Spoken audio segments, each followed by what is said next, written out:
আফগানিস্তানে মার্কিনীদের ফেলে যাওয়া অস্ত্রশস্ত্র ও সামরিক সরঞ্জামের অর্ধেকই চলে গেছে বিভিন্ন সশস্ত্র গোষ্ঠীর কাছে। সংবাদ মাধ্যম বিবিসির এক অনুসন্ধানে উঠে এসেছে এই তথ্য।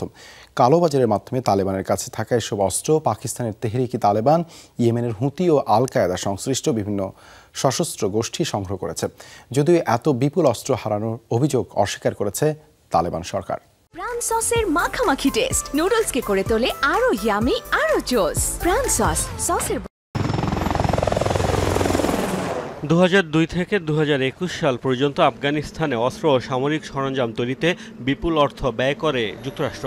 বিভিন্ন সময়ে গণমাধ্যমের প্রতিবেদনে উঠে আসে মার্কিন সেনারা ব্যবহারের পাশাপাশি তৎকালীন আফগান সরকারকেও হাজার হাজার অস্ত্র সরবরাহ করেছে ওই সময়ে।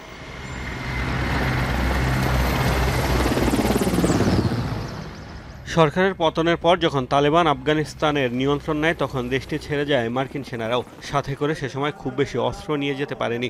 অবশিষ্ট থাকা বিপুল পরিমাণ অত্যাধুনিক মার্কিন সমরাস্ত্র জব্দ করে তালেবান। পাশাপাশি সে সময় বহু আফগান সেনা আত্মসমর্পণ করায় কিংবা পালিয়ে যাওয়ায় অনেক অস্ত্র ও গোলাবারুদের মালিক হয় আফগানিস্তানের বর্তমান ক্ষমতাসীনরা।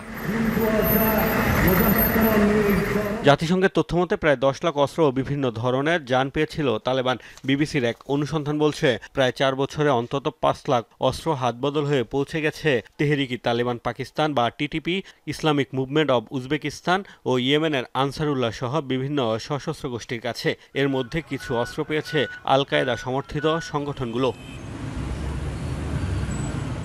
বলা হচ্ছে চোরাচালান ও কালোবাজারের মাধ্যমে অস্ত্রগুলো হাতবদল হয়েছে। আবার কিছু অস্ত্র তালেবানের সদস্যরা বিক্রিও করে দিয়েছে। তালিকায় আছে রাইফেল, পিস্তল, রকেট লঞ্চার সহ বিভিন্ন সমরাস্ত্র। প্রতিবেদনে বলা হয়েছে জব্দকৃত অস্ত্রের 20% স্থানীয় কমান্ডারদের রেখে দেওয়ার অনুমতি দিয়েছিল তালেবান। আর এ কারণে অস্ত্রগুলো ব্ল্যাক মার্কেটে সহজলভ্য হয়ে ওঠে।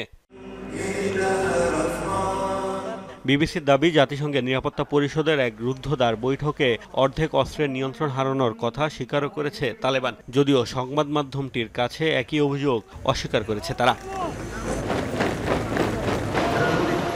মোস্তফা মাহমুদ, যমুনা নিউজ।